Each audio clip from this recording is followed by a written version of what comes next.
So, hi. How are you? I'm fantastic. How are you? How's your trip been so far? It's been good. It's been good. A lot of great fans, a lot of great things have happened. So I'm excited. And okay, what do you have planned for tonight's show?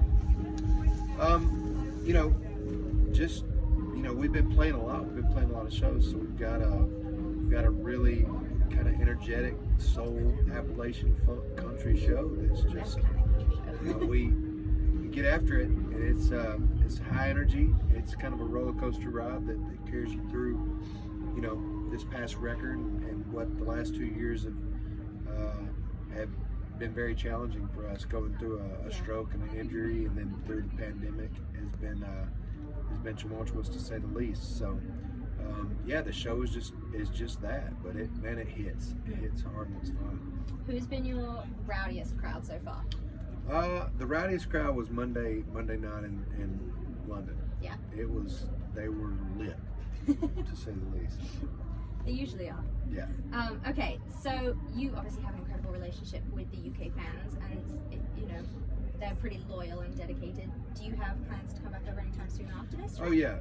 This is something that started way back, 2014 for me. I always have had a nomadic spirit. I've always wanted to expand into different parts of the world. Not just I love my country. I love where I'm from in Alabama and what I bring to the table there as far as my Southern heritage. But it's just such a big world, and I've always loved traveling. I've always been a road dog and loved meeting new people. So yeah, I want to come back once, twice a year. Brilliant. Okay, is there anything that you have to eat and drink anytime that you come? Is there like a specific thing that you have to have in the UK? Yeah, I always have to have Thai food. I always have to have Italian food. Okay. In the UK. I mean, in London especially. Anywhere in particular that you go? Like a favorite? I'm just asking for restaurant tips now. Right. We stopped at, I can't remember the name of the place. The Thai food the other day. I'm sorry. That's okay. Tell me about your new single. Well, I mean, we're going out there as an independent artist right now. So like the Power of a Woman is something that we really pushed in that initiative. We ran a campaign where I kind of spotlit these women in my life that had pushed, and just strong women in general, and wanted to really record that song in a soulful way, and we did, and play tribute to ladies out there that are working hard. I mean, just normal nurses and waitresses and teachers and all kinds of stuff. So we did. We asked people to submit their powerful woman stories, and they did. Thousands of them came in, and we kind of pushed that. So it's just a tribute to the woman out there that's rocking. Because my wife helped me learn how to walk again at 35 years old. My mom's been an incredible powerhouse, for as long as I can remember. My grandmother was the same way. So powerful woman. And I hear you have a song called Hurts the Healer now too. Yeah. I have a bone to pick with you on that one, because my surname's Hurt. Yeah. And my fan clubs call themselves the Healers. So when I saw that you put that out, I was like, oh dang, he's stealing my thing. But how's that one been going so far? It's been great. Over here, you're right. They're playing Hurts the Healing over here, and they're playing American Thunder over here as well. But Hurts the Healing is I told my publisher that I wanted to write soon after the stroke had happened, and he said, you can't write. The pandemic's in, nobody's meeting at the publishing house or anything. Would you be interested in writing on Zoom? And I said, man, I'll write in smoke signals. I don't care. I will figure it out. And the first Zoom write was Allison Belts cruising there in Chaffin, and we just wrote my story. That is my story, and it's all about embracing your bear attacks and embracing the challenges in front of you. And man, it was hard. It's very, very hard. I had a rough time for a long time, and getting through that is what that song's about. How have you found the balance getting back to it afterwards? Because I previously had a spinal injury, so I know what it's like I also had to learn how to walk again, and the trickiness of that on stage and balancing health versus music. How have the band been super helpful with that? They've been incredibly helpful. It is.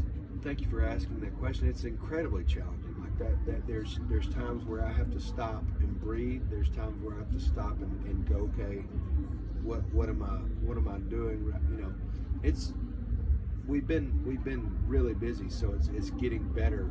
And music truly does heal, and repetition heals. Yes. And whether it be a spinal injury or a brain injury, you know, that is all nerve related damage and nervous system type stuff. And when you do stuff like me and you are doing, singing, you know, that is your brain going, oh yeah, I remember how to do that. Like, I'm going to create this passage around that injury. Yeah, and I'm going to do it again. And so that's what I'm clinging on to, the hope and the faith that that's happening every time I sing. So it's hard as shit. Some of it's hard, you know, to stand up. Some days it's easy. Some days I'm dancing. Some days I'm standing behind the mic. Yeah. You know, but it's a show that means something. You know, it's me showing my fans and showing people that with help and with prayer and with, you know, faith, you can do it. Yeah. Well, I found music to be incredibly like a light at the end of the tunnel. Like I said, something to work towards as well. It gave me a little bit more strength to get through, because I knew I could get back on stage again. Absolutely. So it's so cool that you know that you're back again as a fan of this as well. Thank you. So incredibly glad that you're doing okay. Me too. Okay, just a couple more questions. You good? Am I to understand that you have a new album coming out, a next one?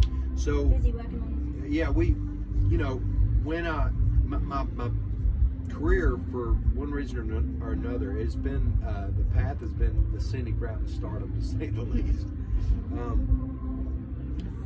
We released The Optimistic on March the 11th, and that was like our record to say, hey, we're still alive. Yeah, we're here. We made it through a near-death experience, and we're here. And now my buddy Jonathan Singleton and I are going to go into the studio starting in September, and I'm just going to pour it on. You know, I've got a lot of songs that I've written over the years and that I continue to write, that I love, that I want to get out there, and I want to make a Appalachian soul funk record that you know, you're just like, hell yeah, that's it. So that's, dig in, and we're going down to Mississippi to cut it, down in the Delta, and I'm going to sink into my roots of what I do. Well, dang, I can't wait to hear it. Yeah, It's going to be amazing. Are there any songs, last question, any songs that didn't make the album? Oh. And why? And then yes. Can I hear them afterwards? Yes. There's a song called Gypsy that I've always loved that didn't make it. Just because it didn't really fit on this album. It is a different. I love this song called Tequila Mockingbird that I wrote. It's even got a Boo Radley reference in it, and it didn't make it just because it's more of this low country sound that I'm gonna kind of go into more. So those two are good to start with. Always What Would Your King Have? I mean, these are two of those are 12-year-old songs that I wrote a long time ago. Sometimes they just have to wait for the right place, though. That's it. You got to let timing, you got to understand that timing's perfect, and it's frustrating, as I'm sure you've experienced in the music industry. Definitely. But it is, you can't control it, so keep a good attitude about it and keep going. Well, thank you very, very much for talking with me today. And those are all the questions that were sent through, and I hope that you have an incredible time this evening. I think you did a good job. Yay!